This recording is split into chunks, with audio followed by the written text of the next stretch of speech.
Vallabhagrivaradhari. Oh, I forgot the second beat. What was the second beat? I've not written for a long time. Yasha. Yashadanandana Rajananandana. What was it? Yadanamadava Kunjabihari Gopijana Vallabhagrivaradhari. Yadanamadava Kunjabihari Gopijana Vallabhagrivaradhari. Yashodanandana Vrajadanandana Yamuna Tiravanachari Jaya Radha Madhava Kunja Bihari Gopijana Vallabhagrivaradhari Yashodanandana Vrajadanandana Yashodanandana Vrajadanandana Yamuna Kiratavari Radha Madhanandana Kunja Bihari Gopijana Vallabhagrivaradhari Yashodanandana Vrajadanandana Yamuna Tiravanachari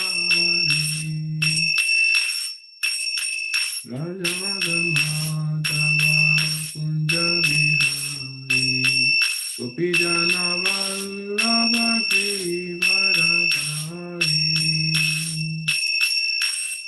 Did I not cover it? That's okay, thank you. So I'll hand over to Lalita Preeti. That's fine. Thank you, Prabhu.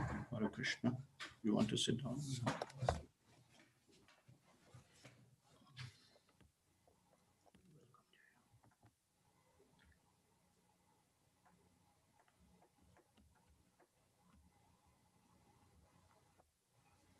Hare Krishna, Brother Kumar Prabhu, Fairan Mataji and Meenakshi Mataji, Madhavi Mataji, Mathu Mataji, and Harshad Prabhu, Sumadura Radhika Mataji. It's a Happy New Year to all of you. And we'll start a new beginning of 2021 with our blissful way of Srimad Bhagavatam class.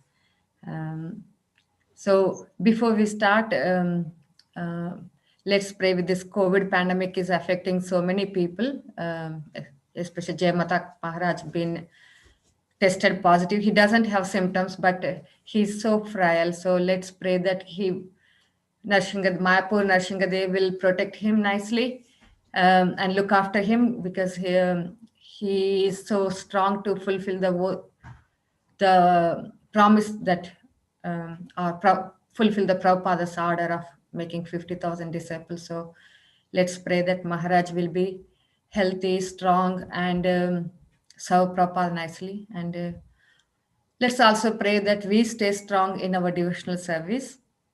And I also request, my father had a bleeding in the brain. He had an operation. So I request if you could kindly to pray to protect his devotional service and his recovery. That's appreciated. So let us begin with the Mangalacharan prayers. Is the sound audible okay, or is it too quiet, or? No, it's perfect. Perfect. Okay. Perfect. Thank you. Om Namo Bhagavate Vasudevaya. Om Namo Bhagavate Vasudevaya. Om Namo Bhagavate Vasudevaya. Om Namo Bhagavate Vasudevaya. Om Namo Bhagavate Vasudevaya. Om Namo Bhagavate Vasudevaya. Om Ajnanatimirandhasya Jnananjanashalakaya Chakshurunmilitam Yena Tasmai Shri Gurave Namaha. Shri Chaitanya Manobhishtam Sthapitam Yena Bhutale Swayam Rupa Kadamahyam Dadati Swapadantikam. Vandeham Shri Guru Shri Yuta Padakamalam Shri Gurun Vaishnavamscha Shri Rupam Sagrajatam Sahagana Raghunathanvitam Tam Sajivam Sadvaitam Savadhutam Parijana Sahitam Krishna Chaitanya Devam Shri Radha Krishna Padan Sahagana Lalita Shri Vishakanvitamscha He Krishna Karuna Sindhu Dinabandho Jagatpate Gopesha Gopika Kanta Radha Kanta Namostute Tapta Kanchana Gaurangi Radhe Vrindavaneshwari Vrishabhanu Sute Devi Pranamami Hari Priye Vancha Kalpatarubhyascha Kripa Sindhubhya Evacha Patitanam Pavanebhyo Vaishnavebhyo Namo Namaha. Jai Shri Krishna Chaitanya Prabhu Nityananda Shri Advaita Gadadhara Srivasadi Gaura Bhakta Vrinda. Hare Krishna Krishna Krishna Hare Hare Hare Rama Rama Rama Hare Hare Hare Krishna Krishna Krishna Hare Hare Hare Rama Rama Rama Hare Hare Narayanam Namaskritya Naram Chaiva Narottamam Devim Saraswatim Vyasam Tato Jayam Udirayet Nashtaprayeshu Abhadreshu Nityam Bhagavat Sevaya Bhagavat Yuttama Shloke Bhaktir Bhavati Naishtake. Hare Krishna Radhamohan Prabhu. So please, all of you devotees, bless me so that we can um, we can we can discuss nice nectarian Bhagavatam. So I tried my best within the limited time I was given to prepare. So please forgive me if it is not as nectarian as it should be, but Bhagavatam is so sweet. So we will start with Dhruva Maharaj's glories. So last year we had really nice Mahajan series, and Prerani Mataji concluded with nicely very structured way with Yamaraj. It was very nice. So we will start not the Mahajans, but all the other great devotees of Srimad Bhagavatam. So today's devotee is Dhruva Maharaj. So let's start the. Do you think you can share the screen? Yes, I can. Just it's the 4th canto, chapter 8.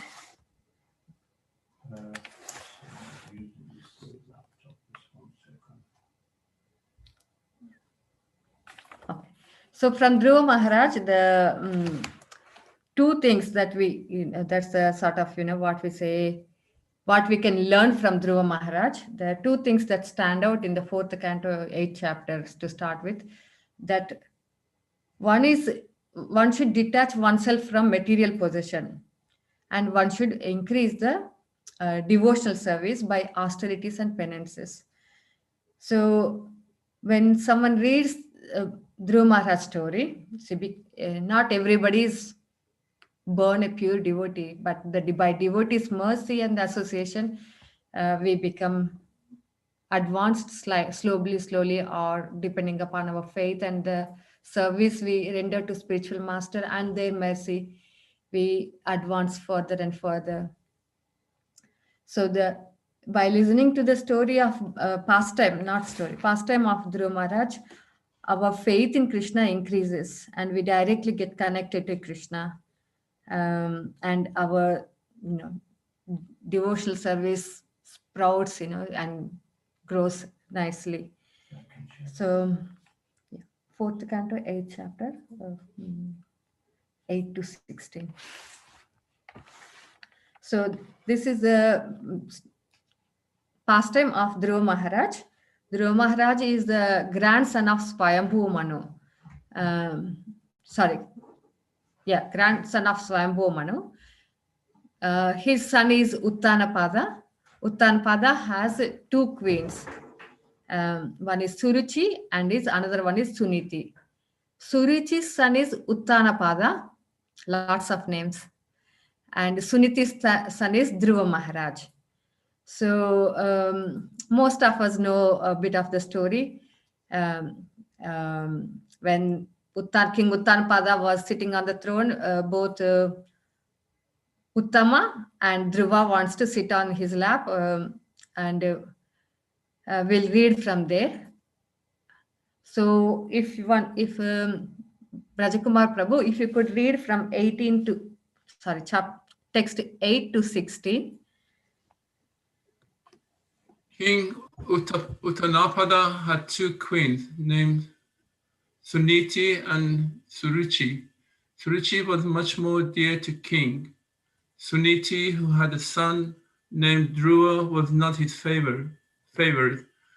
Text 9. Once upon a time, King Uttanapada was patting the son of Suruchi, Uttama, placing him on his lap. Dhruva Maharaj was also trying to get on the king's lap, but the king did not very much welcome him. While the child Dhruva Maharaj was trying to get on the lap of his father, Suruchi, his stepmother, became very envious of the child, and with great pride she began to speak so as to be heard by the king himself. Queen Suruchi told Dhruva Maharaj, "My dear child, you do not deserve to sit on the throne on the lap of the king. Surely you are also the son of the king. But because you did not take your birth from my womb, you are not qualified to sit on your father's lap. My dear child, you are unaware that you were born not of my womb, but of another woman. Therefore, you should know that your attempt is doomed to failure. You are trying to fulfill desire which is impossible to fulfill. If you at all desire to rise to the throne of the king, then you have to undergo severe austerity. First of all, you must satisfy the Supreme Personality of Godhead, Narayan, and then when you are favored by him because of such worship, let me just move my worship, you shall have to take your next birth from my womb. The sage Maitreya continued, my dear Vidura, as a snake when struck by a stick breathes very heavily, Dhruva Maharaj, having been struck by the strong words of his stepmother, began to breathe very heavily because of the great anger. When he saw that his father was silent and did not protest, he immediately left the palace and went to his mother. When Dhruva Maharaj reached his mother, his lips were trembling in anger, and he was crying very grievously. Queen Srinti immediately lifted her son onto her lap, while the palace residents who had heard all the harsh words of Shruti related everything in detail. Thus, Suniti also became greatly aggrieved. This incident was unbearable to Shruti's patience. She began to burn as if in a forest fire, and in her grief she became just like a burnt leaf and so lamented. As she remembered the words of her co-wife, her bright lotus-like face filled with tears, and thus she spoke. Thank you, Prabhuji. So this is the background of what was happening, and we can all, it's not exactly, but we have all gone through sort of perhaps the emotion sometimes we feel we want to do, and we feel helpless, and that we don't know what to do. So, and in this situation, usual human response would be what to say, tit for tat. God, if someone gives to me, let me give back. So let's see how noble Suniti is, and what she mentioned in this. So this is a beautiful verse. Nataraja Prabhu, can you highlight the text 17? I mean, full verse. Yeah.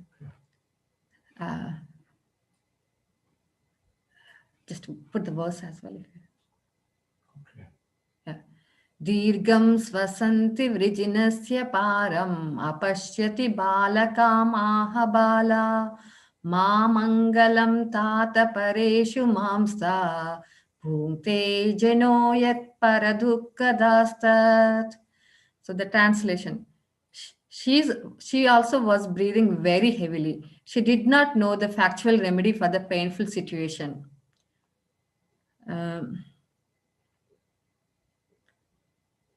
She could not. Sorry.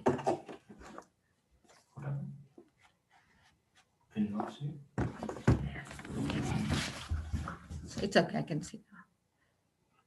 Just do one thing. Sorry, technical issue.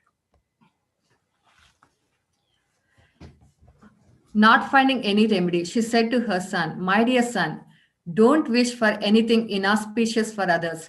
Anyone who inflicts pains upon others suffers himself from that pain." So she was saying that it's a tough situation. It's not easy, but Mam Amangala. Yeah. Don't think of ill fortune to others or inauspicious for the others. Who inflicts pains upon others suffers himself from that pain. So such a noble lady. It was such a difficult situation. She, her son being insulted, indirectly she has been insulted, and she was told that very bad words, that because this boy was born in her womb, he's not fit to sit on the lap of father or the throne. So despite in front of everybody being humiliated, um, uh, and she was saying that do not wish anything inauspicious for others. My Guru Maharaj always says that it's this is that when a devotee is when he is put in a difficult situation, he shows his devotion. The true nature comes out. When in a difficult situation, sometimes we may be polite or posh in front of others, but in a real situation, our real nature comes out. So that's this is the sort of example how noble Suniti is. So let's go back to read from the verse 23.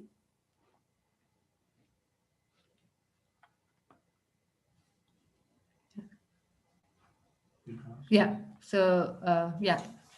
Priyarani Mataji, would you like to read 23? Yeah. My dear Dhruva, as far as I am concerned, I do not find anyone who can mitigate your distress but the Supreme Personality of Godhead, whose eyes are like lotus petals. Many demigods, such as Lord Brahma, seek the pleasure of the goddess of fortune. But the goddess of fortune herself, with a lotus flower in her hand, is always ready to render service to the Supreme Lord. Yeah. So um, Suniti was saying to Dhruva Maharaj, so please approach the Supreme Personality of Godhead and render service to him. And uh, this is another beautiful verse here. Everybody in Bhagavad Gita says the 4 types of people go to the Lord. Sukriti, who has good fortune and pious activities when they are distressed, when they desire of money, inquisitive, or the pursuing the knowledge. These 4 type of people try to, because of their pious background, they turn to the Lord when the situation arises or makes it difficult, when they have difficult times. But there are many people, when there are difficult times, they do the other things like turning to the friends, family, or the who they think they can support them politically or financially, or the demigods. But here it is mentioned in Srimad Bhagavatam that demigods, they try to seek the pleasure of goddess of fortune, Mother Lakshmi. But the goddess of fortune herself is always ready to render the service of the Supreme Lord. So Dhruva Maharaj's mother was giving a nice instruction that no one except Supreme Personality of Godhead can mitigate your distress.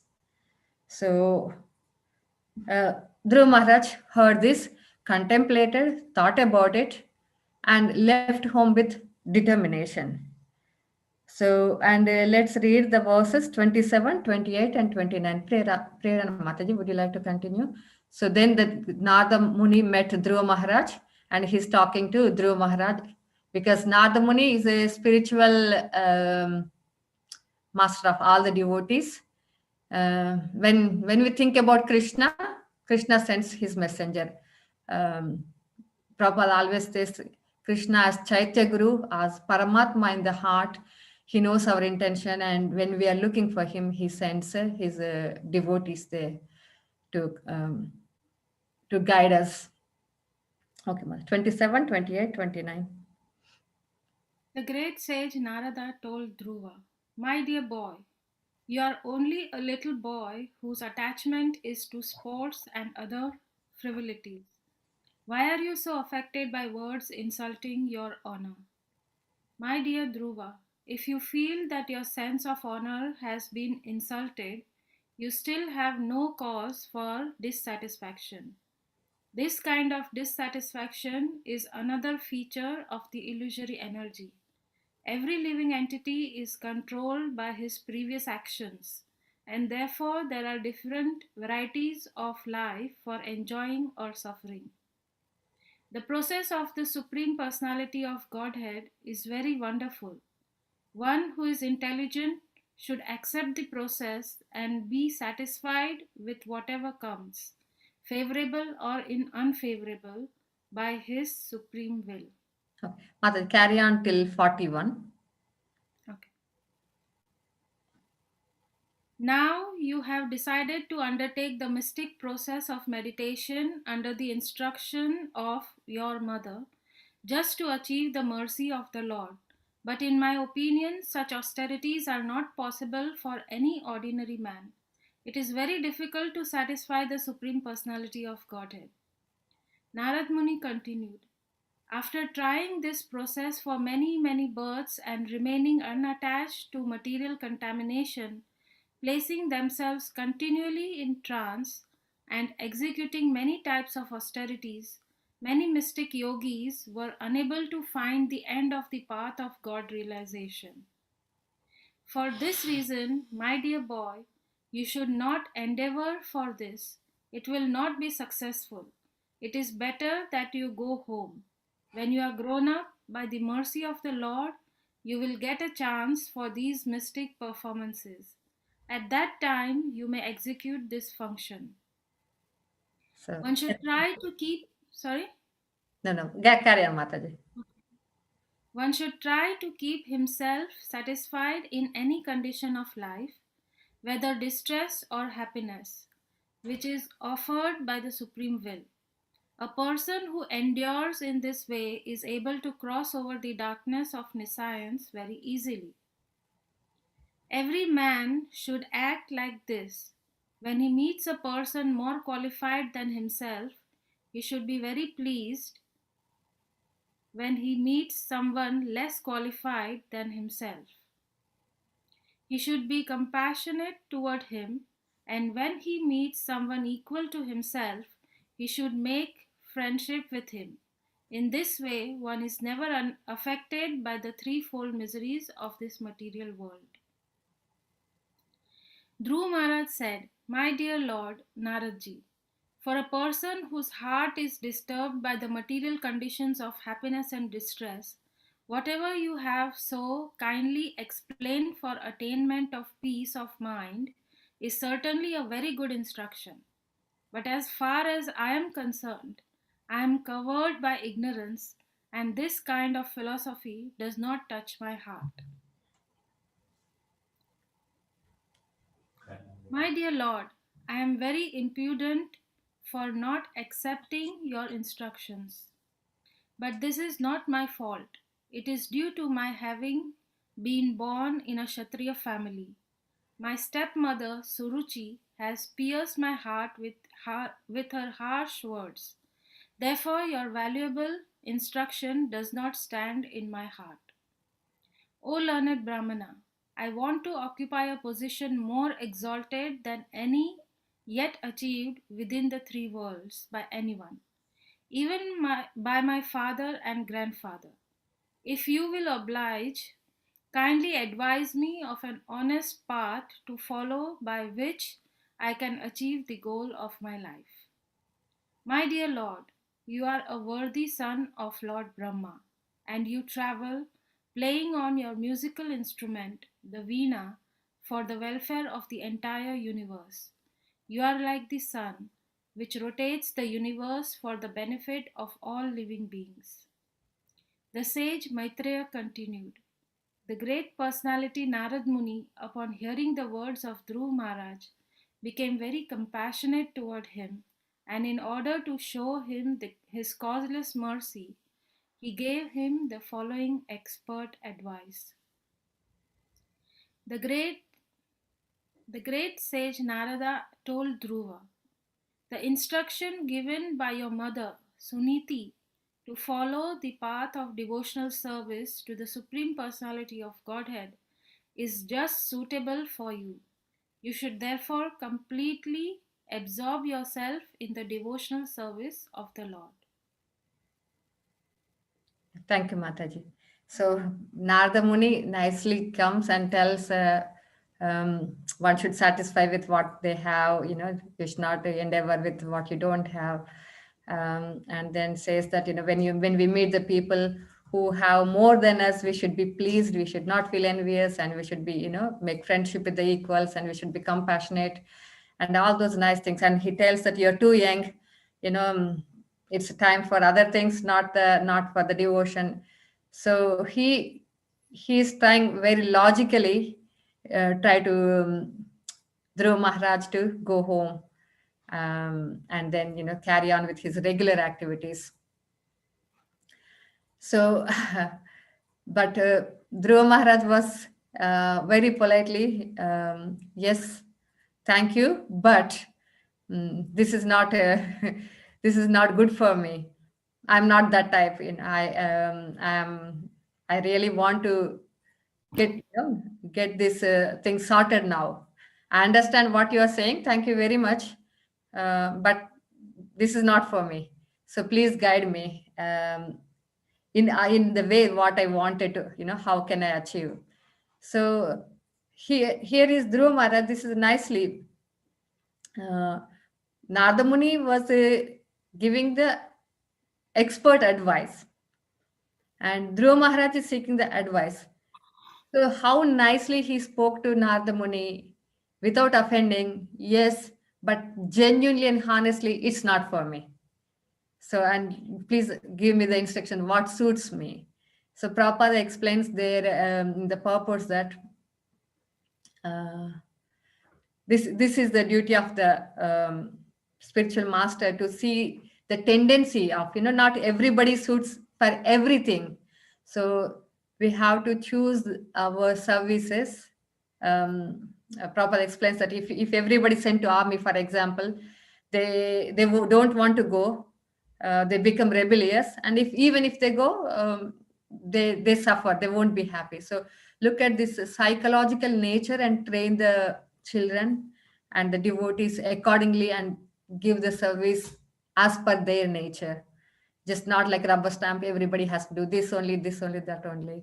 So that's a nice one. So let's go back to the Narada Muni's instructions. So that's a beautiful instructions. It takes us back to Vrindavan. So if the ones who have been to Vrindavan, we can meditate of the places and there. Yeah. So from 41 to 52. Radha Mohan Prabhu, would you be able to? Yeah. Any person who desires the fruits of the four principles, religiosity, economic development, sense gratification, at the end, liberation, should engage himself in the devotional service of the Supreme Personality of Godhead for worship of his lotus feet. For worship of his lotus feet yields the fulfillment of all of this. 42. My dear boy, I therefore wish all good fortune for you. You should go to the bank of the Yamuna, where there is a virtuous forest named Madhuban, and there be purified just by going there. One draws nearer to the Supreme Personality of Godhead, who always lives there. 43.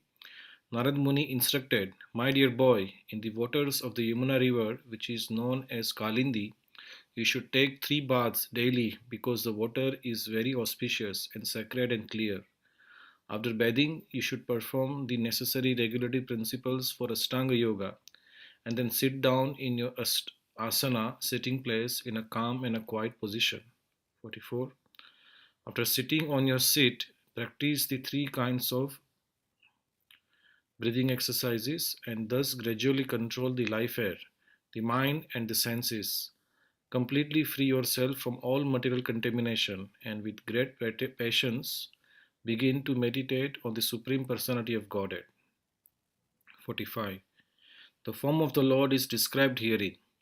The Lord's face is perpetually very beautiful and pleasing in attitude.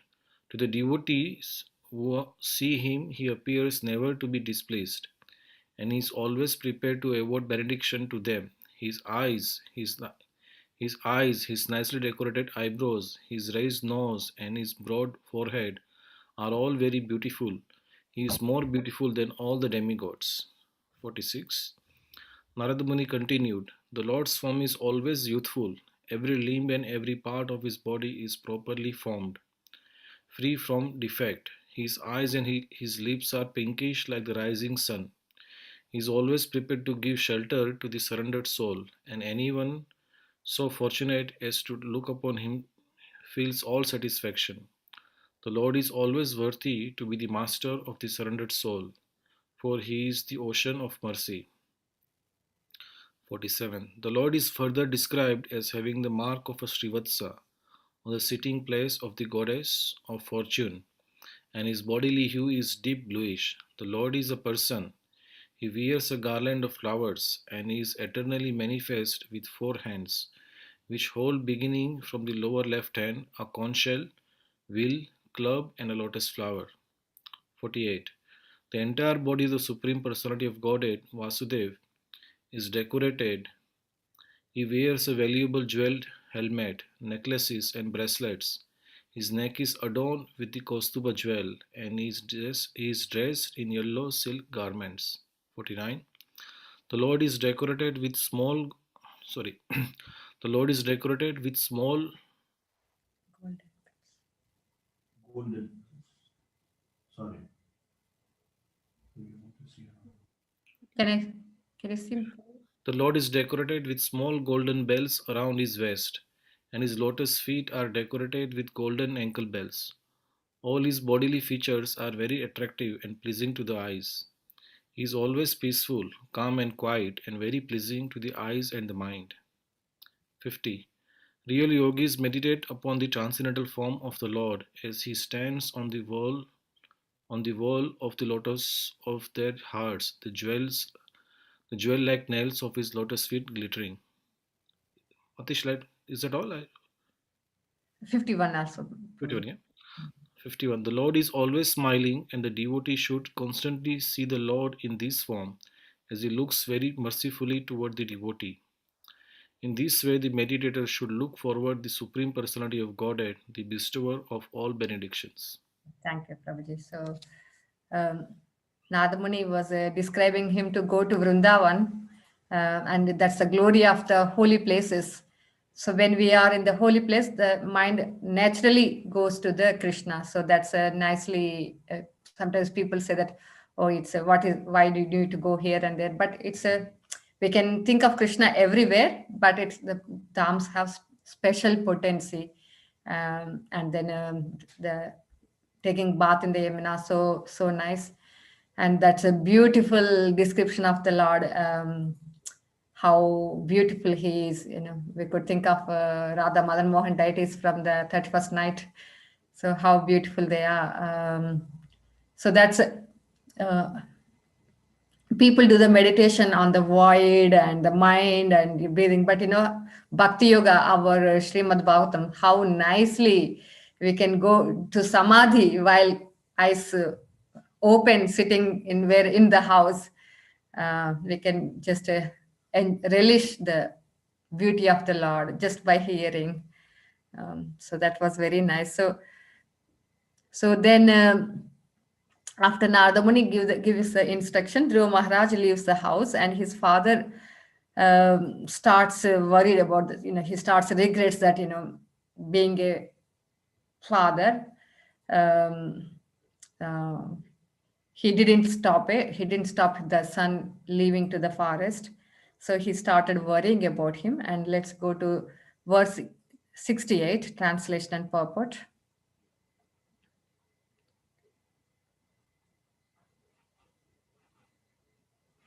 68. Yeah. Can you scroll the translation purport? Yeah. So Radha Mohan Prabhu, would you like to read the translation and purport? Now the Narada Muni goes back to King's palace, and then he tells, he wants to pacify the father of Dhruva Maharaj. So this is the verse.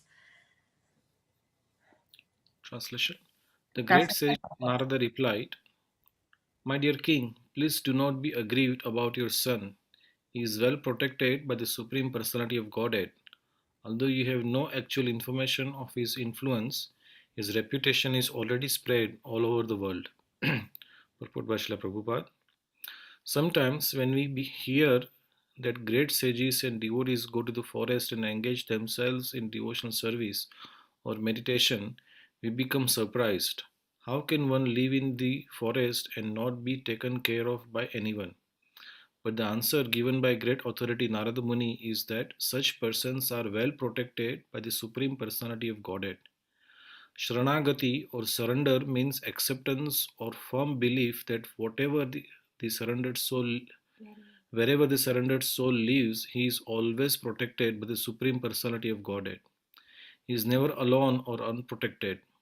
Dhruva Maharaj's affectionate father thought his young boy, only 5 years old, to be in a very precarious position in the jungle. But Narad Muni assured him, "You do not have sufficient information about the influence of your son. Anyone who engages in devotional service anywhere within this universe is never unprotected." So, yeah, that same as Bhagavad Gita, Krishna says, Sarvadharman Parityajya Mamekam Sharanam Praja Aham Tvam Sarva Papepya Mokshayashami Masucha. So when one surrenders to the Supreme Lord, he is never alone. Wherever he is, he's always be protected by the Lord. That's a nice positive, or actually not just a positive. It's like strengthening instruction to by the Narada. Yeah. So if we surrender to Lord, we will be protected in similar manner if we just follow the Prabhupada's instruction. So today is Bhaktisiddhanta Saraswati Maharaja's disappearance day, so fasting till noon. So we will discuss about Bhaktisiddhanta Saraswati Maharaj a few minutes at the end of the Bhagavatam study. Okay, now let's read the verses translations from 71 to 80. That concludes these chapters. And then we have a few verses from the next few chapters, 71. So, Sarvagnya Prabhu or Madhavi Mataji, would you like to read 71 to 80? Yes, Mataji. Yeah.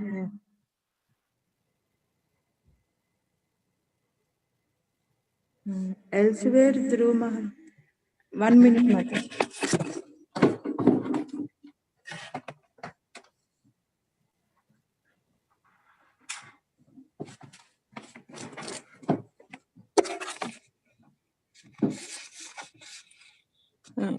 Can you hear me, Mataji? Yes, Mataji. Yeah. Elsewhere, Dhruva Maharaj, having arrived at Madhuvan, took his bath in the river Yamuna and observed fasting in the night with great care and attention. After that, as advised by the great sage Narada, he engaged himself in worshipping the Supreme Personality of Godhead. 72. For the first month, Dhruva Maharaj ate only fruits and berries on every third day, only to keep his body and soul together. And in this way, he progressed in his worship of the Supreme Personality of Godhead. In the second month, Dhruva Maharaj ate only every 6 days, and for his eatables, he took dry grass and leaves. Thus, he continued his worship. In the third month, he drank water only every 9 days. Thus, he remained completely in a trance and worshipped the Supreme Personality of Godhead, who is adored by selected verses. In the fourth month, Dhruva Maharaj became a complete master of the breathing exercise, and thus he inhaled air only every 12th day. In this way, he became completely fixed in his position and worshipped the Supreme Personality of Godhead. By the fifth month, Maharaj Dhruv, the son of the king, had controlled his breathing so perfectly that he was able to stand on only one leg, just as a column stands without motion, and concentrate his mind fully on the Parabrahman.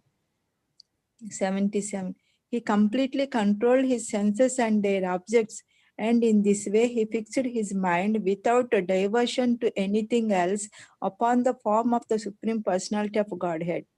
When Dhruva Maharaj thus captured the Supreme Personality of Godhead, who is the refuge of the total material creation and who is the master of all living entities, and 3 worlds began to tremble. 79. As Dhruva Maharaj, the king's son, kept himself steadily standing on one leg, the pressure of his big toe pushed down half the earth, just as an elephant being carried on a boat rocks the boat left and right with his every step. When Dhruva Maharaj became practically one in heaviness with Lord Vishnu, the total consciousness due to his full concentrating and his closing all the holes of his body, the total universal breathing became choked up, and all the great demigods in all the planetary systems felt suffocated and thus took shelter of the Supreme Personality of Godhead. 81. The demigod said, "Dear Lord, you are the refuge of all moving and non-moving living entities. We feel all living entities to be suffocating their breathing process, choked up. We have never experienced such a thing. Since you are the ultimate shelter of all surrendered souls, we have therefore approached you. Kindly save us from this danger." 82. That's it, Mataji? 82. Finish the 82 then. Okay. The Supreme Personality of Godhead replied, "My dear demigods, do not be perturbed by this. It is due to the severe austerity and full determination of the son of King Uttanapada, who is now fully absorbed in thought of me. He is obstructed the universal breathing process.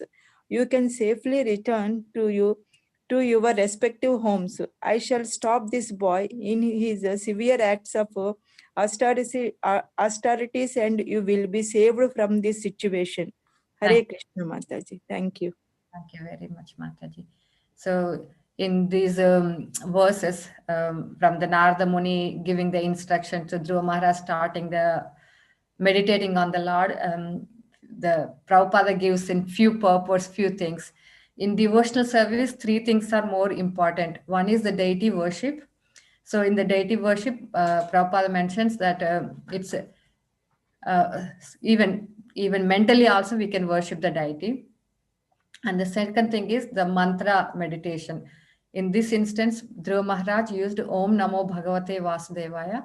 So Chaitanya Mahaprabhu is more merciful, and he even gave Hare Krishna Maha Mantra. So we don't have to do those severe austerities, just sit and chant Hare Krishna Mantra. And the third instruction, Prabhupada said, eat only prasadam. So the same austerities that Dhruva Maharaj did, eating once in 3 days, once in 6 days, just dry leaves of grass, we can eat the prasadam to full content, and we can still achieve the same thing as Dhruva Maharaj did. So Chaitanya Mahaprabhu and Prabhupada are more merciful. It doesn't mean that we spoil our health by overeating. So these three principles: deity worship, mantra, and eating only prasadam. So Prabhupada glorified that. And when Dhruva Maharaj did that, he could capture the Supreme Lord within. So because he captured Supreme Lord within, he became almost as equal to the Supreme Lord, and he became as heavier, and the whole world was choked. And it feels like we cannot understand that, because we can't even stand on the foot for that long. So it feels like it's a bit beyond. But the Ashtanga yogis, when you do that, when you go to that highest stage of samadhi and capture the Lord, these are the effects. Sometimes we don't understand, but just we know we know what is the highest level, then we can understand.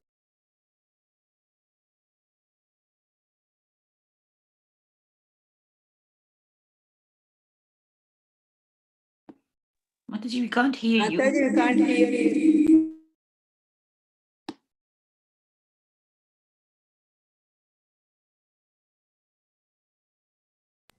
Sorry, where did you hear me till?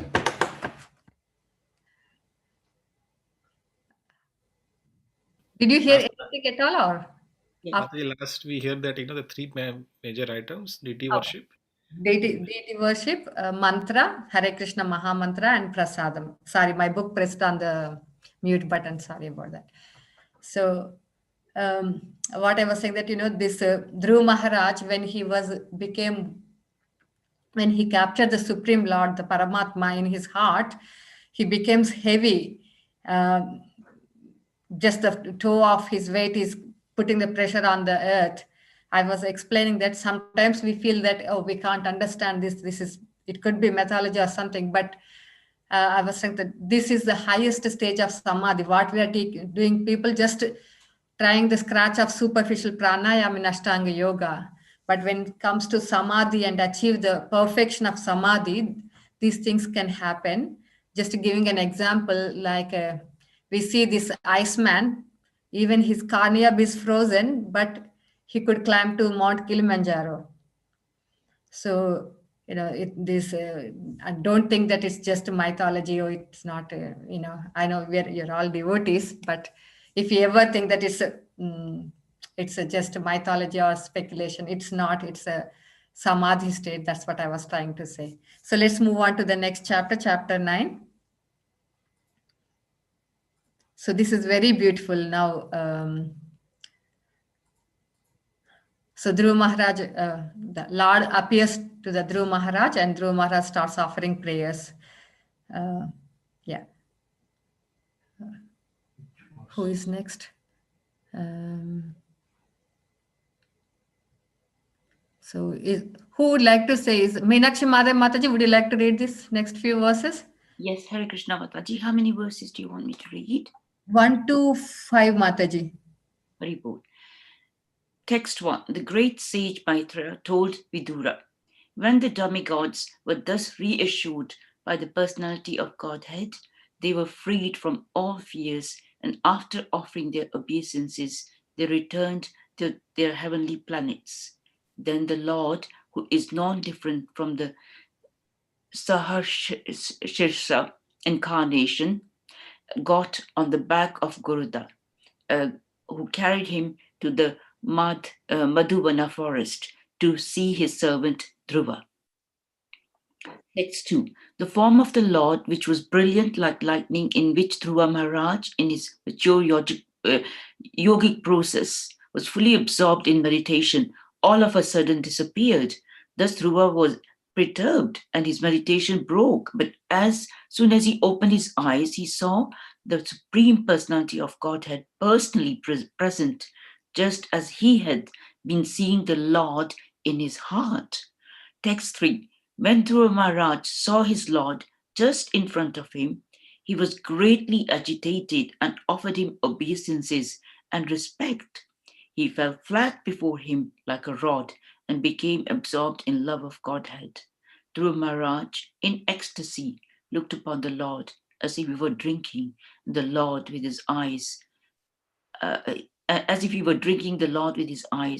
kissing the lotus feet of the Lord and with his mouth, and embracing the Lord with his arms. Text 4. Although Dhruva Maharaj was a small boy, he wanted to offer prayers to the Supreme Personality of Godhead in a suitable language. But because he was inexperienced, he could not adjust himself immediately. The Supreme Personality of Godhead, being situated in everyone's heart, could understand Dhruva Maharaj's awkward position. Out of his causeless mercy, he touched his conch shell to the forehead of Dhruva Maharaj, who stood before him with folded hands. Mataji, do you want me to read? 5 as well, Mataji. Yeah. At that time, Dhruva Maharaj became perfectly aware of the Vedic conclusion and understood the absolute truth and his relationship with all living entities. In accordance with the line of devotional service to the Supreme Lord, whose fame is widespread, Dhruva in the future would receive a planet which would never be annihilated, even during the time of dissolution, offered his deliberate and conclusive prayers. So thank you, Mataji. So this is Prabhupada was nicely telling in that purport when Dhruva Maharaj was in a bit awkward situation that he could not offer prayers. Prabhupada explains that, Lord understands and gives the power. So when we sincerely try to serve the mission, despite our incapabilities, Lord and Guru reciprocates and they give us the strength and energy to do Lord's work. The only thing is we ourselves have to tune to Lord's plan. We have to subside our plans, and then just when we turn to Lord's plan, when we becomes his puppet, Lord gives all his mercy and the ability to do what Lord wants us to do. So I thought that's a nice point that I'll share with you all. So next, move on to the prayers of Lord. So they are nice prayers. They are so beautiful. From the next one, carry on, Mataji. From there, Dhruva Maharaj prayers. From text 6, you can carry on up to 25. Okay. Text 6. Dhruva Maharaj said, "My dear Lord, you are all-powerful. After entering within me, you have enlivened all my sleeping senses, my hands, legs, ears, touch, sensation, life force, and especially my power of speech.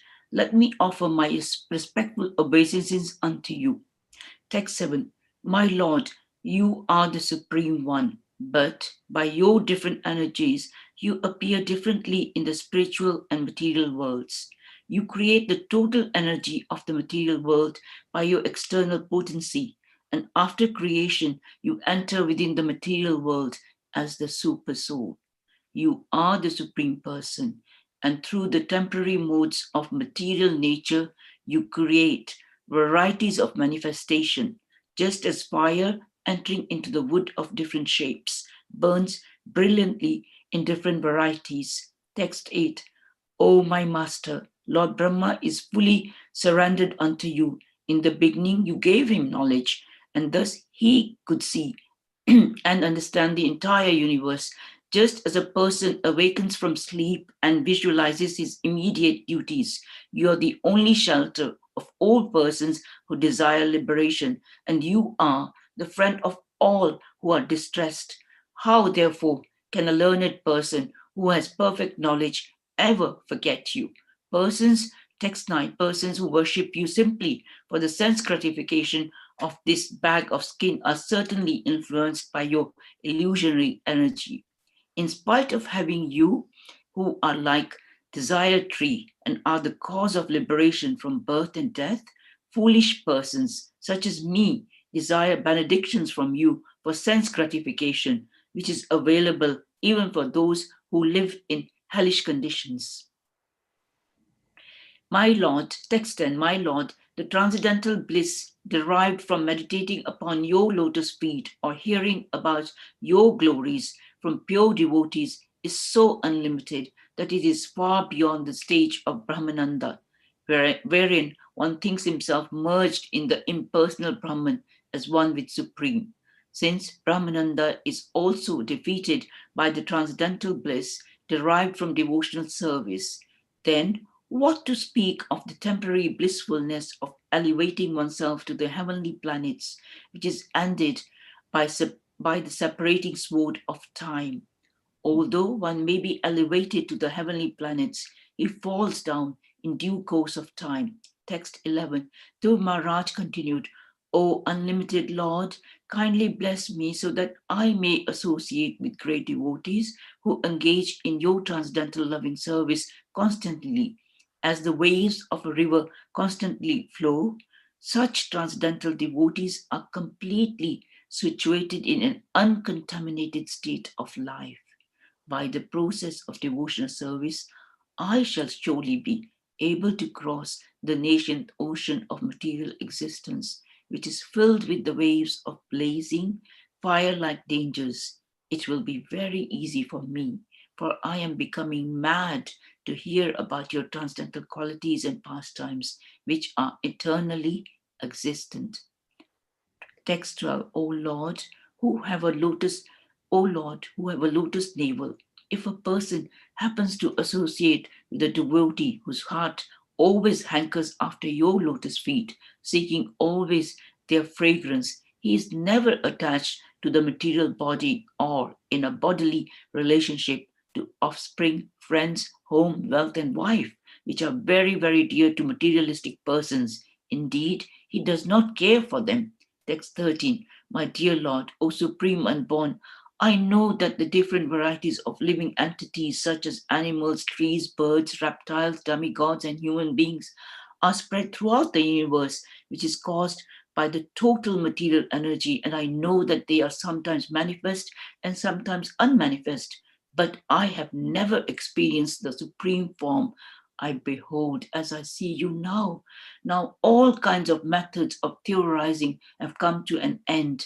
Text 14, my dear Lord, at the end of each millennium, the Supreme Personality of Godhead, Garbhodakshai Vishnu, dissolves everything manifested within the universe into his belly. He lies down on the lap of Sheshanag. From his navel sprouts a golden lotus flower on a stem, and on that lotus Lord Brahma is created. I can understand that you are the same Supreme Godhead. I therefore offer my respectful obeisances unto you. Text 15, my Lord, by your unbroken transcendental glance, you are the supreme witness of all stages of intellectual activities. You are eternally liberated. Your existence is situated in pure goodness, and you are existent in the super soul without change. You are the original personality of Godhead, full with 6 opulences. You are eternally the master of the 3 modes of material nature. Thus, you're always different from the ordinary living entities, As Lord Vishnu, you maintain all the affairs of the entire universe, and yet you stand aloof and are the enjoyer of the results of all sacrifices. Text 16, my dear Lord, in your impersonal manifestation of Brahman, there are always two opposing elements, knowledge and ignorance. Your multi-energies are continually manifest, but the impersonal Brahman, which is undivided, original, changeless, unlimited, and blissful, is the cause of the material manifestation. Because you are the same impersonal Brahman, I offer my respectful obeisances unto you. Text 17. My Lord, O Supreme Lord, you are the supreme personified form of all benediction. Therefore, for one who abides in your devotional service with no other desire, worshipping your lotus feet is better than becoming king and lording it over a kingdom. That is the benediction of worshipping your lotus feet. To ignorant devotees like me, you are the causeless, merciful maintainer, just like a cow who takes care of the newly born calf by supplying milk and giving it protection from attack. Text 18. The great sage Maitreya continued, my dear Vidura, when divine Dhruva Maharaj, who had good intention in his heart, finished his prayer, the Supreme Lord, the personality of Godhead, who is very kind to his devotees and servants, congratulated him, speaking as follows. Text 19. Let's pause here for 1 second and then contemplate on the Dhruva Maharaj prayers. Dhruva Maharaj, it was so ecstatic, so many points in Dhruva Maharaj.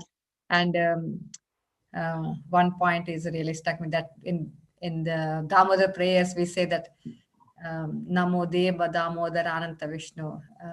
The last one.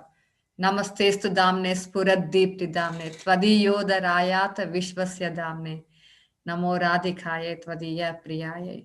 So he was praying that, everything from the lotus, it comes to the belly after dissolution of the material universe. And then lots of points. It's so nectarian to hear. Sorry to interrupt, Mataji. So that I thought we'll share that one with you. That's very beautiful. Thank you, Mataji. So beautiful prayers. Would you like to carry on, Mataji, or is it? No, Mataji, I'll carry on. Okay, carry on, Mataji. If you want. From 19, yeah. The personality of Godhead said, my dear Dhruva, son of the king, you have executed pious vows, and I also know the desire within your heart. Although your desire is very ambitious and very difficult to fulfill, I shall favor you with its fulfillment. All good fortune unto you. Text 20 to 21. The Supreme Personality of Godhead continued, my dear Dhruva, I shall award you the glowing planet known as the pole star, which will continue to exist even after the dissolution at the end of the millennium. No one has ever ruled this planet, which is surrounded by all the solar systems, planets, and stars. All the luminaries in the sky circumambulate this planet, just as bulls tread around a central pole for the purpose of crushing grains. Keeping the pole star to their right, all the stars inhabited by the great sages like Dharma, Agni, Kashyapa, and Sukra circumambulate this planet, which continues to exist even after the dissolution of all others. Text 22. After your father goes to the forest and awards you the rule of his kingdom, you will rule continuously the entire world for 36,000 years, and all your senses will continue to be as strong as they are now. You will never become old. Text 23. The Lord continued, sometimes in the future, your brother Uttama will go hunting in the forest, and while absorbed in hunting, he will be killed. Your stepmother Suruchi, being maddened upon the death of her son, will go to search him out in the forest, but she will be devoured by a forest fire. Text 24. The Lord continued, I am the heart of all sacrifices.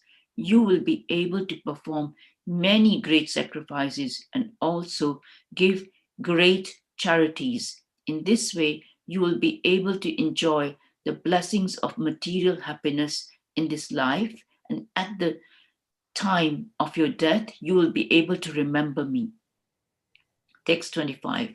The personality of Godhead continued, My dear Dhruva, after your material life in this body, you will go to my planet, which is always offered obeisance by the residents of all other planetary systems.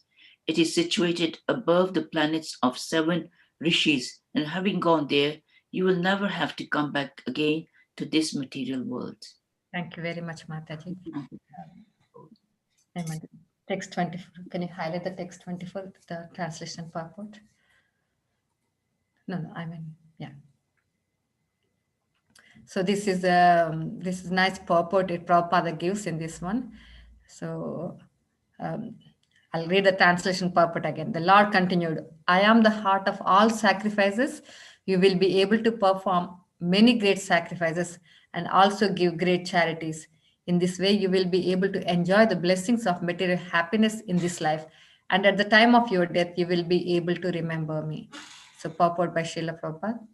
The most important factor in this verse is Lord's instruction regarding how to remember the Supreme Personality of Godhead at the end of the life. Ante Narayana Smriti. The result of whatever we do in executing spiritual activities is successful if we can remember Narayana, the Supreme Personality of Godhead. This program of constant remembrance can be disturbed by many things, but Dhruva Maharaj's life would be so pure as assured by the Lord himself that Dhruva would never forget him. Thus, at the time of his death, he would remember the Supreme Lord, and before his death, he would enjoy this material world, not by sense gratification, but by performing great sacrifices. As stated in the Vedas, when one performs great sacrifices, he must give charity, not only to the Brahmanas, but also to the Kshatriyas, Vaishyas, and Sudras. It is assured here that the Dhruva Maharaj would be able to perform such activities. In this age of Kali, however, the great sacrifice is the performance of Sankirtana Yajna. Our Krishna conscious movement is designed to teach people and to learn ourselves the exact instruction of personality of Godhead. In this way, we shall continuously perform the Sankirtana Yajna and continuously chant Hare Krishna mantra. Then at the end of our lives, we shall certainly be able to remember Krishna and our program of life will be successful. In this age, distribution of prasada has replaced distribution of money. So no one has sufficient money to distribute, but if we distribute Krishna prasada as far as possible, this is more valuable than the distribution of money. Jai. So just I thought this would be nice New Year meditation, to have the aims and goals, how we can mold our life 24/7 thinking of Krishna again, and how we can help in our capacity in distribution of prasada. So being a householder, it's not necessarily we go to kitchen and do from temple only, but we can just even give the neighbors, workplace, we used to give the sweet packs 3-4 years ago, coconut sweets. Take and give it to the people, who has never been to temple. So that's a nice meditation. So let's carry on. So that's how Dhruva Maharaj prayed and Krishna gave his full mercy. And the next chapter, it goes a bit more like the history of Dhruva, what happens later on. So later on, as the time passes by, his father Uttanapada takes Vanaprastha and goes to the forest and allots the kingdom, gives kingdom to the Dhruva Maharaj, and he rules nicely over. And his brother goes to forest his stepbrother Uttama goes to forest for the hunting and been killed by the yakshas. So that's all happens in the chapter 10.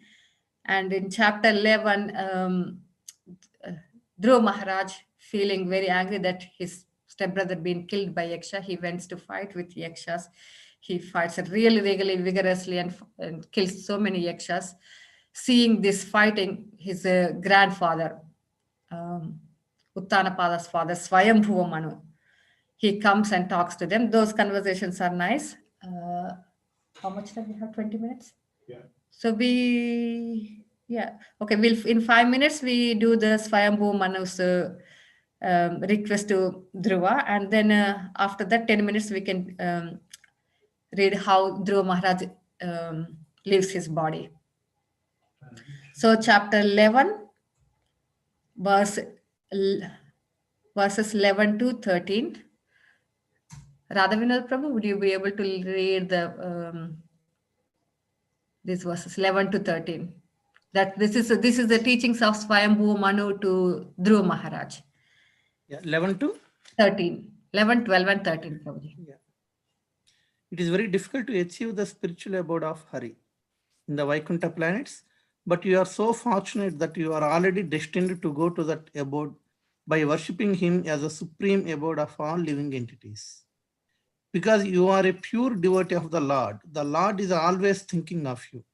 And you are also recognized by all his confidential devotees. Your life is meant for exemplary behavior.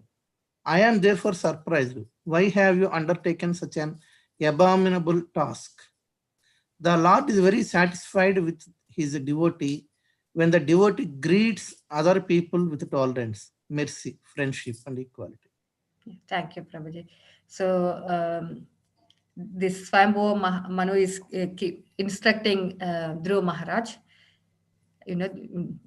please stop this fight and then just focus back on your duty of serving the Lord.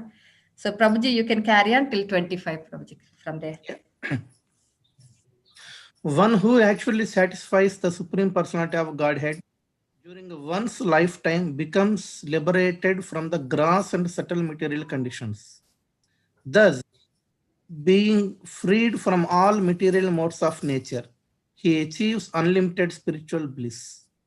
The creation of the material world begins with the 5 elements, and thus everything, including the body of a man or a woman, is created of these elements. By the sexual life of a man and woman, the number of men and women in this material world is further increased. Manu continued, my dear King Dhruva, it is simply by the illusory material energy of the Supreme Personality of Godhead and by the interaction of the 3 modes of material nature that creation, maintenance, and annihilation take place. My dear Dhruva, the Supreme Personality of Godhead is uncontaminated by the material modes of nature.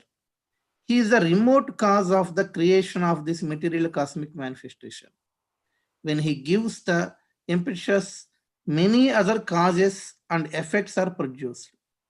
And thus, the whole universe moves just as iron moves by the integrated force of a magnet. The Supreme Personality of Godhead, by his inconceivable supreme energy, time, causes the interaction of the 3 modes of material nature. And thus, varieties of energy become manifest. It appears that he is acting, but he is not the actor. He is killing, but he is not the killer. Thus, it is understood that only by his inconceivable power is everything is happening. My dear Dhruva, the Supreme Personality of Godhead is ever existing, but in the form of time, he is the killer of everything. He has no beginning, although he is the beginning of everything, nor he ever exhaustible, although everything is exhausted in due course of time. The living entities are created through the agency of the Father and killed through the agency of death. But he is perpetually free of birth and death. The Supreme Personality of Godhead, in his feature of eternal time, is present in the material world and is neutral towards everyone. No one is his ally, and no one is his enemy. Within the jurisdiction of time element, everyone enjoys or suffers the result of his own karma or fruitive activities. As when the wind blows, small particles of dust fly in. So according to one's particular karma, one suffers or enjoys material life. Up to 20, right, Mataji? 25, Prabhuji. 25, okay. The Supreme Personality of Godhead, Vishnu, is all powerful and he awards the results of one's fruitive activities. Thus, although one living entity's duration of life is very small, whereas that of another is very great, he is always in his transcendental position, and there is no question of lessening or increasing his duration of life. The differentiation among varieties of life and their suffering and enjoyment is explained by some to be the result of karma. Others say it is due to the nature, others due to time, others due to fate, and still others say that it is due to desire. The absolute truth, transcendence, is never subject to the understanding of imperfect sensory endeavor, nor is he subject to direct experience.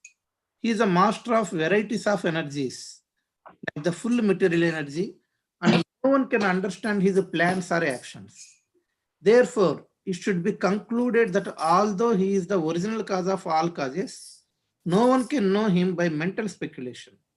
My dear son, those yakshas who are descendants of Kuvera are not actually killers of your brother.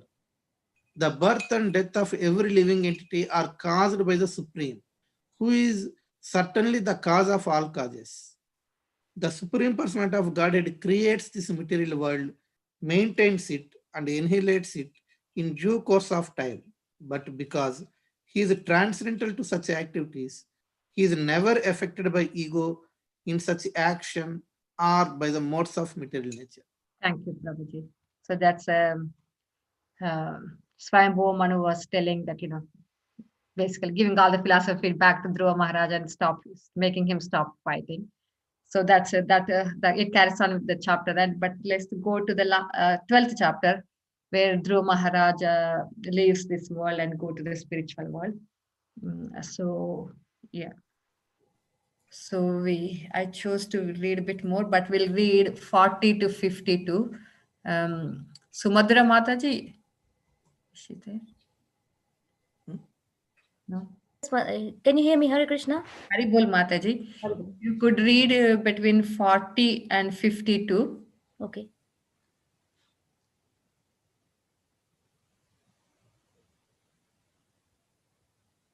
After observing the glories of Dhruva Maharaj, the great sage Narada. Oh, sorry, Mataji. Sorry. That's better, the past one. Let's do between 12 to 38. We take 5 more times. It will have a nice flow. Yeah. Mataji, sorry, 12 to 38. Okay. Dhruva Maharaj was endowed with all godly qualities. He was very respectful to the devotees of the Supreme Lord and very kind to the poor and innocent, and he protected religious principles. With all these qualifications, he was considered to be the direct father of all the citizens. 13. Dhruva Maharaj ruled over this planet for 36,000 years. He diminished the reactions of pious activities by enjoyment, and by practicing austerities, he diminished inauspicious reactions. 14. The self-controlled great soul Dhruva Maharaj thus passed many, many years favorably, executing 3 kinds of worldly activities, namely religiosity, economic development, and satisfaction of all material desires. Thereafter, he handed over the charge of the royal throne to his son. 15. Srila Dhruva Maharaj realized that this cosmic manifestation bewilders living entities like a dream or phantasmagoria, because it is a creation of the illusory external energy of the Supreme Lord. 16. Thus Dhruva Maharaj, at the end, left his kingdom, which extended all over the earth and was bounded by the great oceans. He considered his body, his wives, his children, his friends, his army, his rich treasury, his very comfortable palaces, and his many enjoyable pleasure grounds to be creations of the illusory energy. Thus, in due course of time, he retired to the forest in the Himalayas, known as Badrikashrama. 17.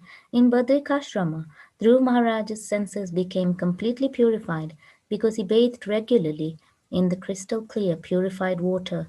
He fixed his sitting position and by yogic practice controlled the breathing process and the air of life. In this way, his senses were completely withdrawn. Then he concentrated his mind on the Archa Vigraha form of the Lord, which is the exact replica of the Lord, and thus meditating upon him, entered into complete trance. 18. Because of his transcendental bliss, incessant tears flowed from his eyes, his heart melted, and there was shivering and standing of the hairs all over his body. Thus transformed, in a trance of devotional service, Dhruva Maharaj completely forgot his bodily existence, and thus he immediately became liberated from material bondage. Should I continue? Yes, Mataji. Okay. As soon as the symptoms of his liberation were manifest, he saw a very beautiful airplane coming down from the sky, as if the brilliant full moon were coming down, illuminating all the 10 directions. 20. Dhruv Maharaj saw two very beautiful associates of Lord Vishnu in the plane. They had 4 hands and a blackish bodily lustre. They were very youthful, and their eyes were just like the reddish lotus flowers. They held clubs in their hands, and they were dressed in very attractive garments with helmets, and were decorated with necklaces, bracelets, and earrings. 21. Dhruva Maharaj, seeing that these uncommon personalities were direct servants of the Supreme Personality of Godhead, immediately stood up, but, being puzzled in hastiness, he forgot how to receive them in the proper way. Therefore, he simply offered obeisances with folded hands and chanted and glorified the holy names of the Lord. 22. Dhruv Maharaj was always absorbed in thinking of the lotus feet of Lord Krishna. His heart was full with Krishna. When the 2 confidential servants of the Supreme Lord, who were named Nanda and Sunanda, approached him, smiling happily, Dhruva stood with folded hands, bowing humbly. Then they addressed him as follows. 23. Nanda and Sunanda, the 2 confidential associates of Lord Vishnu, said, Dear King, let there be all good fortune unto you. Please attentively hear what we shall say. When you were only 5 years old, you underwent severe austerities, and you thereby greatly satisfied the Supreme Personality of Godhead. 24. We are representatives of the Supreme Personality of Godhead, the Creator of the whole universe, who carries in his hand the bow named Shanga. We have been specifically deputed to take you to the spiritual world. 25. To achieve Vishnu Lok is very difficult, but by your austerity you have conquered. Even the great rishis and demigods cannot achieve this position. Simply to see this supreme abode, the Vishnu planet, the sun and moon and all the other planets, stars, lunar mansions, and solar systems are circumambulating it. Now please come. You are welcome to go there. Should I continue? Yes, Mataji, up to 38. Okay. 26. Dear King Dhruva, neither your fathers nor anyone else before you ever achieved such a transcendental planet. The planet known as Vishnu Loka, where Lord Vishnu personally resides, is the highest of all. It is worshipable by the inhabitants of all other planets within the universe. Please come with us and live there eternally. 27. O immortal one, this unique airplane has been sent by the Supreme Personality of Godhead, who is worshipped by selected prayers and who is the chief of all living entities. You are quite worthy to board such a plane. 28. The great sage Maitreya continued, Maharaj Dhruva was very dear to the Supreme Personality of Godhead. When he heard the sweet speeches of the Lord's chief associates in the Vaikuntha planet, he immediately took his sacred bath, dressed himself with suitable ornaments, and performed his daily spiritual duties. Thereafter, he offered his respectful obeisances to the great sages present there and accepted their blessings. 29. Before getting aboard, Dhruva Maharaj worshipped the airplane, circumambulated it, and also offered obeisances to the associates of Vishnu. In the meantime, he became as brilliant and illuminating as molten gold. He was thus completely prepared to board the transcendental plane. Text 30. When Dhruva Maharaj was attempting to get on the transcendental plane, he saw death personified approach him.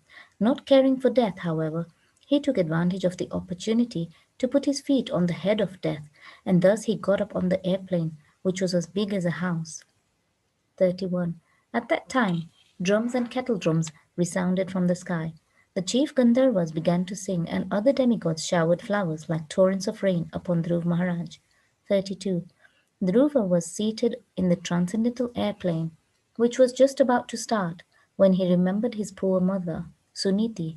He thought to himself, how shall I go alone to the Vaikuntha planet and leave behind my poor mother? 33. The great associates of Vaikuntha Lok, Nanda and Sunanda, could understand the mind of Dhruva Maharaj, and thus they showed him that his mother, Suniti, was going forward in another plane. 34. While Dhruva Maharaj was passing through space, he gradually saw all the planets of the solar system, and on the path he saw all the demigods in their airplanes, showering flowers upon him like rain. 35. Dhruva Maharaj thus surpassed the 7 planetary systems of the great sages who are known as Saptarishi. Beyond that region, he achieved the transcendental situation of permanent life in the planet where Lord Vishnu lives. 36.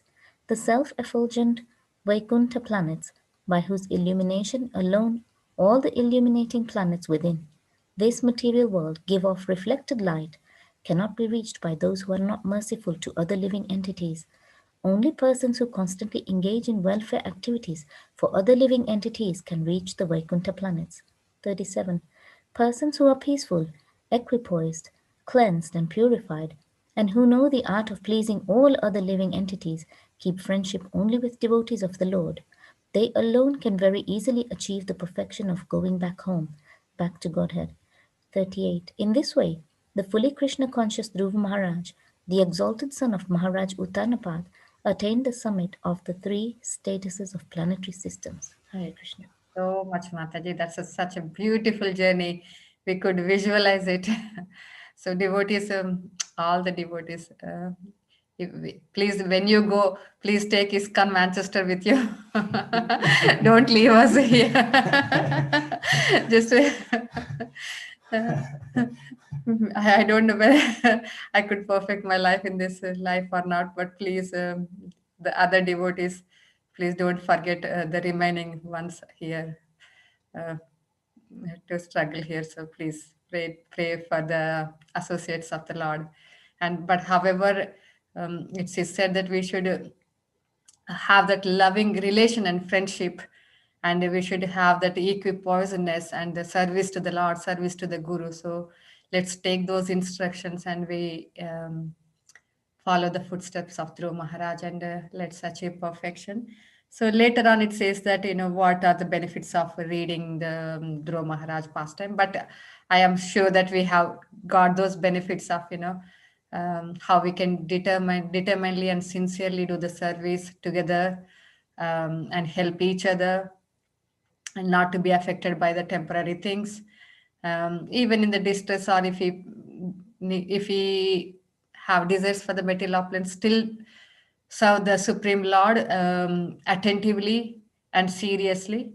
So the life can be perfected that way. So just let's conclude 2 minutes with glorifying Srila Bhaktisiddhanta Saraswati Maharaj, who is the Guru of our beloved Srila Prabhupada.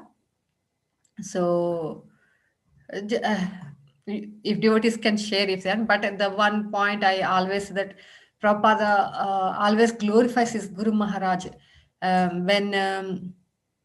when his God brothers were, when he was discussing about God brothers, he was telling his disciples, don't talk anything disrespectful towards his God brothers, because they are the disciples of his spiritual master, Srila Bhaktisiddhanta Saraswati Maharaj. So he will take them straight to the spiritual world. That's the one point. And then Bhaktisiddhanta Saraswati Maharaj, his determination, just like Dhruva Maharaj, when he ate a unoffered mango, he took the vow, so not to take the mango again at all, so that he doesn't do.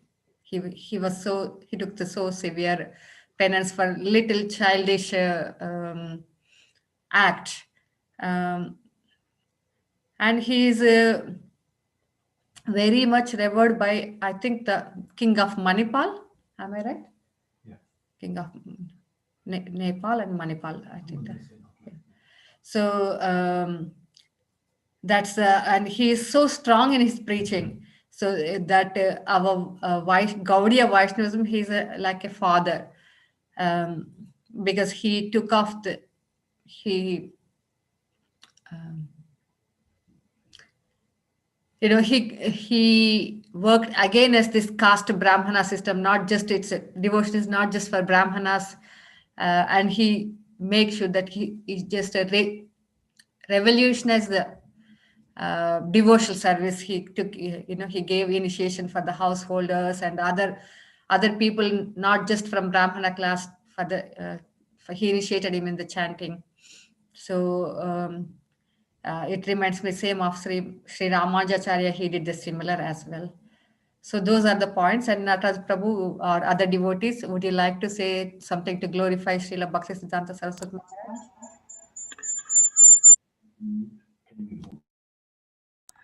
Hare Krishna.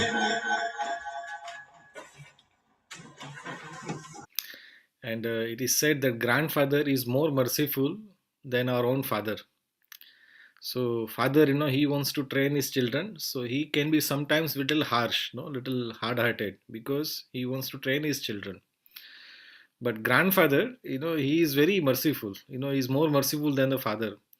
I know when I was growing up, I didn't had many years to live with my grandfather, but whatever I can remember, he will always look after me, gave me some chocolate, or, take me to the park, and he's always, want to make sure that, I'm comfortable. And it is said that, those who are fortunate, those who had a great grandfather, great grandfather is even more merciful than a grandfather. So in this regard, I heard one story many years back, which is really stuck in my heart. It is a story of of our dear sannyasi Indradumna Swami Maharaj. So once, Indradumna Swami Maharaj, he was drafted into army. I think in those days, you had to compulsory go into the army, and he had to serve in that army. And Indradumna Swami Maharaj, he was at that time a brahmachari, and he already was a devotee. But because of this compulsion, he had to go, and serve the army for a few years.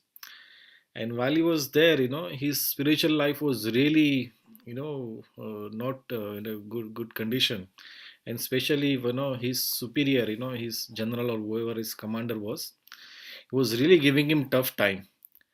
So Maharaj thought, I'll somehow or other, I'll spend whatever years I have to do it. So I'll do it, and then I'll continue my spiritual life. But this general, he was really making his life very difficult, and Maharaj was really struggling that time. So he thought, how can I, who should I pray to? I said, I'm praying to Krishna, but Krishna is not listening to my prayers. Nothing is happening. So who should I approach to? So he read maybe a book or something from Prabhupada, and Prabhupada said that a grandfather is more merciful than father. So Indradumna Maharaj, he's a disciple of Prabhupada. So he said the Prabhupada's guru is Bhaktisiddhanta Saraswati Thakur. So I should pray to Bhaktisiddhanta Saraswati Thakur. Said, he is my grandfather. So I should pray to him. And maybe he will listen my prayers, make the conditions, bit favorable to me. So, he said, how can I pray? So, somehow he got picture of Bhaktisiddhanta Thakur, and he went to his barracks, and, somewhere underground, where nobody could listen to him. He went in the underground, and he put Bhaktisiddhanta Thakur's picture, and he offered his full, Dandvat obeisances. And he was offering, he's doing prayers, while he's lying down on the ground in Dandvat position, and he's praying. My dear Guru Maharaj, I want to serve my Guru Prabhupada, but this life is very difficult, and this general is giving me a lot of hard time, and he's really hard-hearted, and he really doesn't really understand. He's so hard-hearted that, and he was, he was just taking his heart out, Indradumna Maharaj is taking his heart out, to Bhaktisiddhanta Saraswati Thakur, that this general is giving me really hard time. He's a very hard-hearted person. And he went for about 20 minutes, offering his prayers, to Bhaktisiddhanta Saraswati Thakur. And then he got up. And when he got up, what he saw in front was his own superior standing in front of him. And he heard his entire prayers to Bhaktisiddhanta Saraswati Thakur. He didn't say any word to him. He went to his office and he signed his release paper and he said, have it, you can go. So Dhruva Maharaj said, the Guru, our great grandfather or grandfather, always merciful to us. So if we pray to him, he rectifies the situation immediately. So this one story I remember, that whenever we have any favor to ask, pray to Prabhupada. Of course, you can pray to our Guru Maharaj.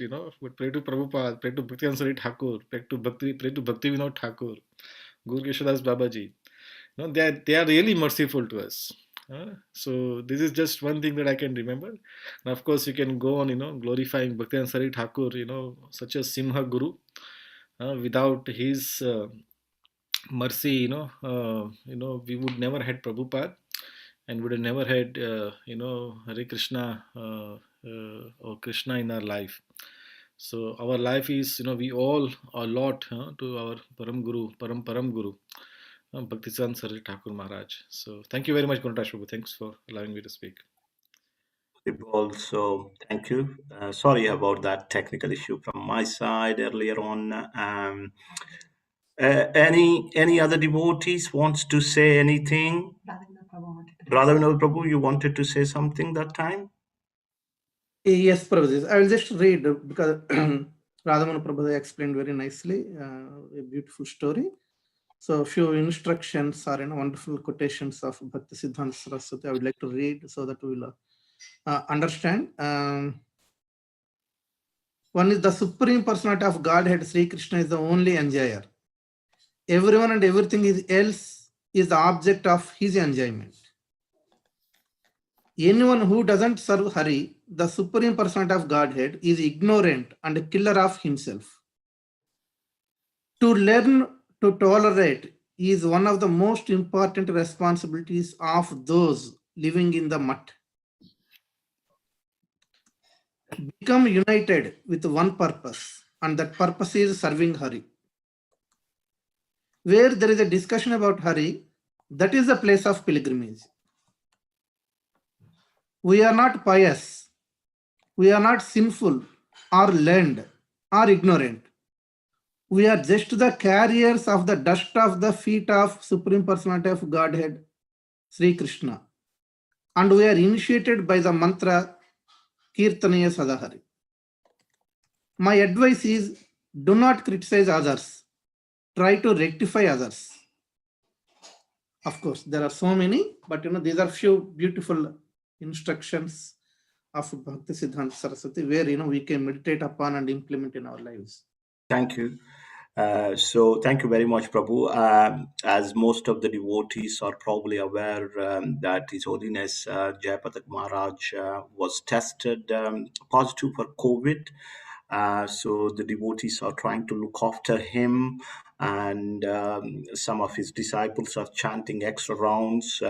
So we will, on behalf of ISKCON Manchester, we all sincerely pray for his speedy recovery. Currently, my understanding was he was not showing any symptoms, looks like. So he is one of very dearest disciples of Srila Prabhupada. He had given his full life to Srila Prabhupada and in his mission. And so we all pray for his speedy recovery. And so tomorrow, Sunday, we have our Sunday lecture at 1 o'clock. So it is entitled Three Types of Happiness, given by Anandarupa Prabhu tomorrow. If there are no comments from any other devotees, then we will end the session here. But if anybody wants to share, we are happy to wait for a few more minutes. Anybody has got any comments or anything they wanted to say?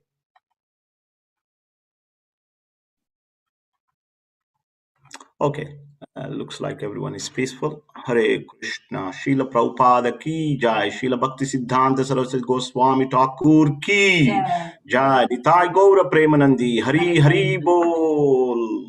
Vanchakalpatarubhyascha Kripa Sindhubhya Vacha Patitanam Pavanebhyo Vaishnavebhyo Namo Namaha. Jai. Hare Krishna. Hare Krishna, thank you. Hari Bol.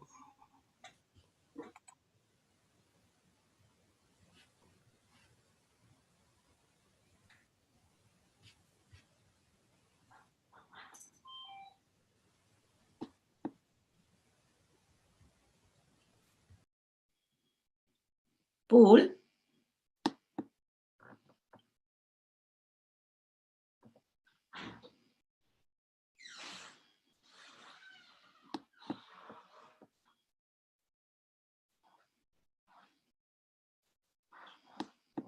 Paul, do you need your phone? Do you need this laptop or can I just shut down?